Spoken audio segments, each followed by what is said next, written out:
that in the definition that commissioning is through a phrase.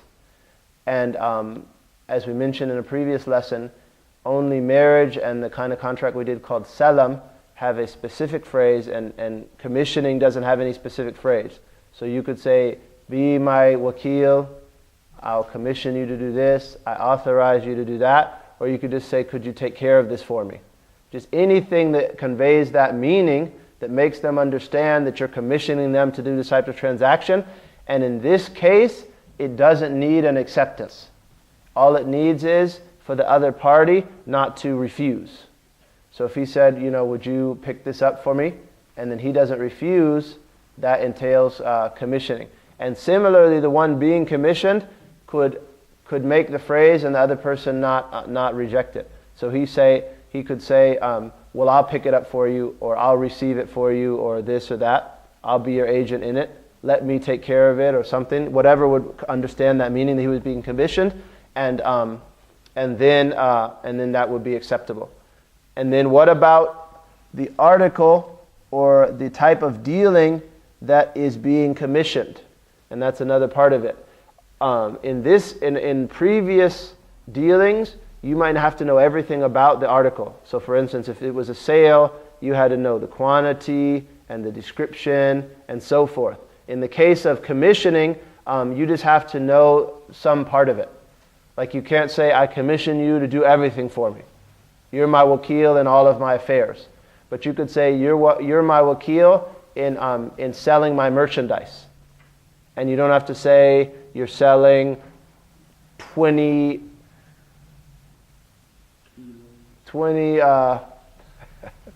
sets of Jordans of this size and this color and blah, blah, blah. Like, you know what I'm saying? If it was a sale, you would say that. But if you were just commissioning, I'm commissioning you to sell my merchandise, and it's in my storage. And then he could just sell it. However, as we'll see in a minute, someone who's commissioned, their transactions are somewhat limited by the interests of the person who's commissioning them. But they just have to know some aspect of what they're being commissioned to do, but not all of the defined details, as you would in some of the other types of dealings. La ilaha illallah.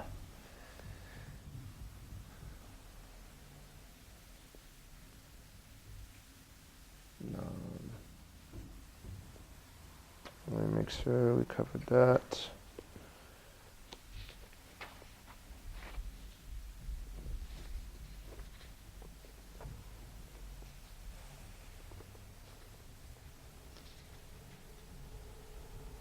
No. And this next session needs a little bit of, the translation needs a little bit of correction. You can make a note. He says, the commissioned agent is considered reliable enough to take possession and engage in transactions. He is not liable for damages except due to negligence.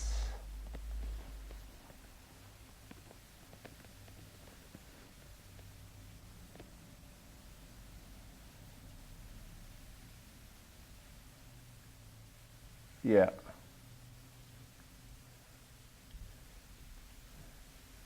That needs a little bit of.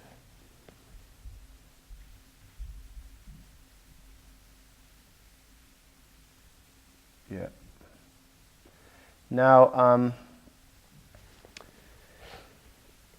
you could translate this as the commissioned agent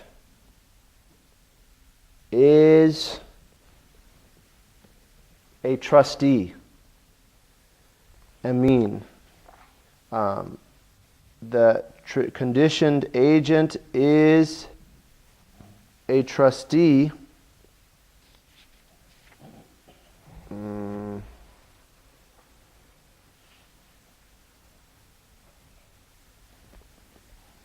The commissioned agent is a trustee in that of which he takes possession and the transactions in which he engages.